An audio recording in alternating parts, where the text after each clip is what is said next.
Magandang araw mga bata! Ang pag-aaralan natin ngayon, Araling Panlipunan, Quarter 2, Weeks 2 hanggang 3. Mga pagbabago sa sariling komunidad. Tinalakay sa nakaraang aralin ang pinagmulan ng iyong komunidad. Natutuhan mo rito ang kwento ng dating pangalan maging ang kapaligiran ng iyong komunidad. Ganito pa rin ba ang anyo ng iyong komunidad sa kasalukuyan? May napansin ka bang pagbabago sa iyong komunidad? Ang mga pagbabagong iyan ang bibigyan ng pansin sa araling ito. Pagkatapos ng araling ito, inaasahang mailalahad mo ang mga pagbabago sa katangiang pisikal, pamahalaan, hanap buhay o kabuhayan at sosyo-kultural ng iyong sariling komunidad. Masdan ang larawan. Pag-aralan ito. Ano ang nakita mo sa larawan? Ang nakikita natin sa larawan ay mga taong sama-samang nagtutulungan para malinis ang kanilang komunidad. Ganito rin ba ang larawan ng inyong komunidad?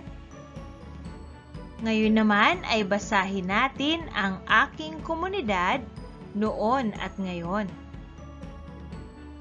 Ang aking komunidad ay nasa tabing dagat. Payak ang pamumuhay dito. Malawak ang lupang sakop nito. Mayroon ditong ilog, bundok at sakahan. Minsan, nagtanong ako sa aking lolo at lola kung ano ang anyo ng aming komunidad noon. Nasa susunod na pahina ang kanilang kwento.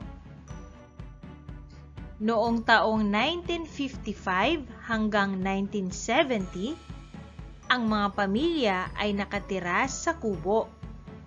Wala pang kuryente noon kaya lampara lang ang kanilang gamit. Bangga ang gamit sa pangingisda at pagsasaka ang mga trabaho ng mga tao. Barot saya at barong Tagalog ang suot ng mga tao noon. Ang kanilang libangan ay radyo. At sila naman ay nakikipagkomunikasyon gamit ang telegrama o sulat. Sa paglipas ng panahon, nagsimula nang magkaroon ng pagbabago ang ating komunidad. Taong 1980, nadagdagan ang mga taong naninirahan dito. Dumami ang mga bahay, nagkaroon ng kuryente at nagkailaw ang maraming kabahayan. Nagkaroon din ng paaralan na may 4 na baitang at 2 guro. Gawain sa pagkatuto bilang isa.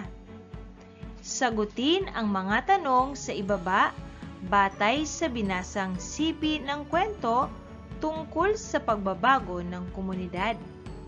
Isulat ang sagot sa iyong kwaderno. Sa unang tanong, saan matatagpuan ang komunidad ayon sa kwento? Ang maaaring sagot, matatagpuan ang komunidad sa tabing dagat. Sa ikalawang tanong, ano-ano ang pagbabagong naganap sa komunidad matapos ang ilang taon? Ang sagot ay, nadagdagan ang mga taong naninirahan, dumami ang mga bahay, nagkaroon ng kuryente, at nagkaroon ng paaralan. Gawain sa pagkatuto bilang 2. Isulat ang T kung tama ang inilalahad ng pangungusap at M naman kung mali. Isulat ang sagot sa iyong kwaderno. Sa unang bilang, nananatili pa ring walang kuryente ang lahat ng bahay sa kasalukuyan.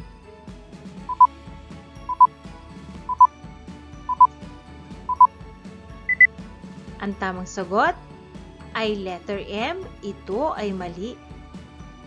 Sa ikalawang bilang, baro at saya ang pang-araw-araw na damit sa kasalukuyan.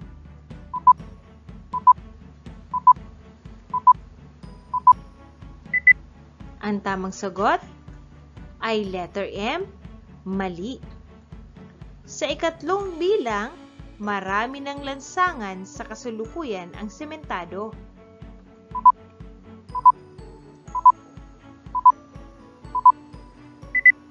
At ang tamang sagot, letter T, tama. Sa ikaapat na bilang, gumagamit na ng bagong makinarya sa pagtatanim ang mga magsasaka.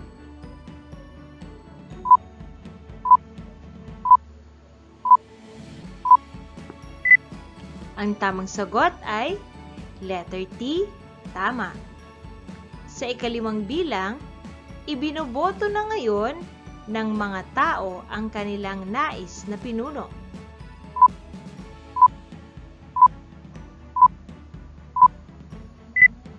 Ang tamang sagot, letter T, tama. Gawain sa pagkatuto bilang 3. Magtanong sa iyong mga magulang o nakatatandang kasapi ng pamilya. Alamin mo ang mga pagbabagong naganap sa iyong komunidad gamit ang talahanayan sa susunod na pahina. Gawin ito sa iyong kwaderno. Narito ang talahanayan. Kukumpletuhin natin ito ng mga pagbabago noon at ngayon. Una ay sa bahay. Noon, bahay kubo. Ngayon naman, bahay na bato. Meron ding mga bahay sa subdivision at mga kondo. Pinuno ng komunidad noon, dato o raha. Ngayon, kapitan o mayor. Hanap buhay, paghahabi. Ngayon naman, merong call center agent at marami pang mga trabaho. Sasakyan, karitela. Ngayon, kotse. Sa pananamit, barot saya. Ngayon, shorts, maong. Libangan, noon ay radyo. Ngayon naman, telebisyon. Gawain sa pagkatuto bilang 4. Ilarawan ang mga pagbabago sa iyong komunidad kahapon at ngayon. Ipakita ito gamit ang Venn diagram. Gawin ito sa iyong kwaderno. Narito ang mga halimbawang sagot. Kahapon, pagtatanim, pangingisda at pangangaso ang hanapbuhay ng mga tao. Magkakalayo ang mga bahayan. Ngayon naman, maraming mga industrial at komersyal na gusali. Dikit-dikit ang mga kabahayan. At para naman sa hindi nagbago, ang paniniwala at tradisyon ng mga tao ay hindi nagbago. Gawain sa pagkatuto bilang 5. Mangalap ng mahahalagang impormasyon tungkol sa iba't ibang pagbabago sa iyong komunidad sa tulong ng iyong magulang o nakatatandang kasapi ng pamilya.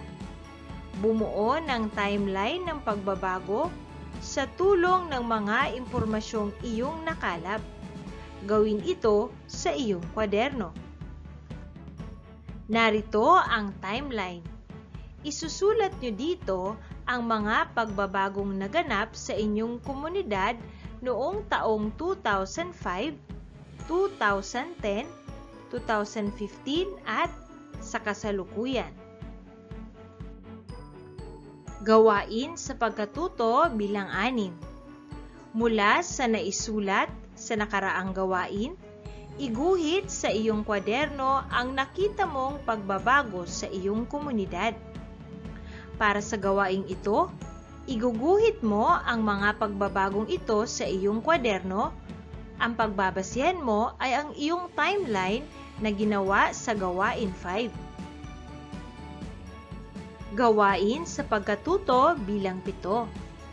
Sagutin ang mga tanong tungkol sa aralin. Piliin ang titik ng tamang sagot. Isulat ang sagot sa iyong kwaderno. Sa unang bilang, alin sa mga sumusunod ang nagbabago sa isang komunidad? A. Tulay, B. Gusali, C. Kagamitan, at D. Lahat ng nabanggit.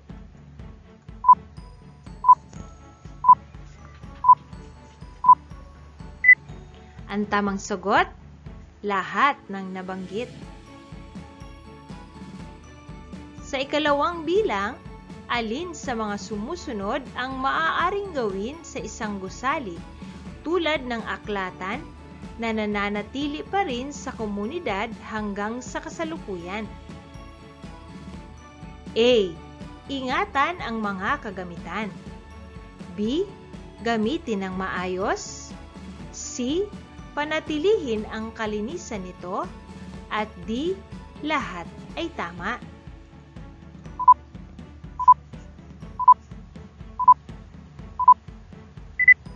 Ang tamang sagot, letter D. Lahat ay tama. Sa ikatlong bilang, sino ang higit na makapagbibigay ng wastong impormasyon tungkol sa naganap na mga pagbabago sa komunidad?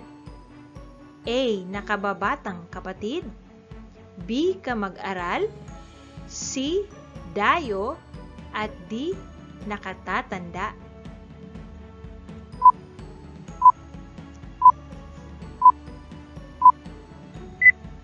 Ang tamang sagot, letter D. Nakatatanda. Sa ika-4 na bilang, alin sa mga katangiang ito ang dapat ipakita ng mga tao kaugnay ng pananatili o hindi pagbabago ng mga bagay sa ating komunidad? A. Pagmamahal, B. Pagpapahalaga, C. Pagmamalaki, at D. Lahat ng nabanggit.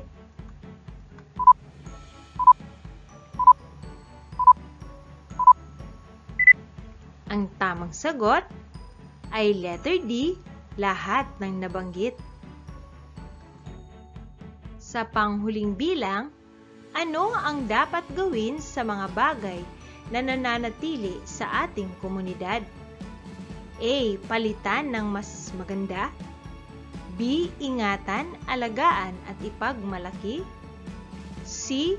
Bigyan ng pansin tuwing may okasyon, at D. Pabayaan hanggang masira.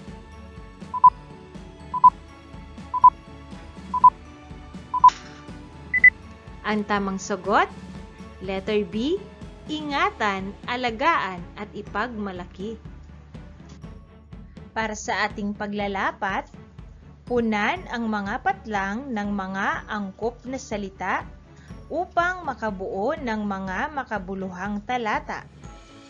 Ang mga pagpipiliang sagot, komunidad, detalye, pagtatanong, kasaysayan at pagbabago. Narito ang talata na ating bubuuin. Maraming pagbabago ang nagaganap sa iba't ibang bagay, lugar o pangyayari sa pagdaan ng taon. May mga paraan upang makapangalap ng mga detalye tungkol sa iba't ibang pagbabago sa komunidad, tulad ng pagtatanong sa mga nakatatanda. Mga larawan at nakasulat sa kasaysayan.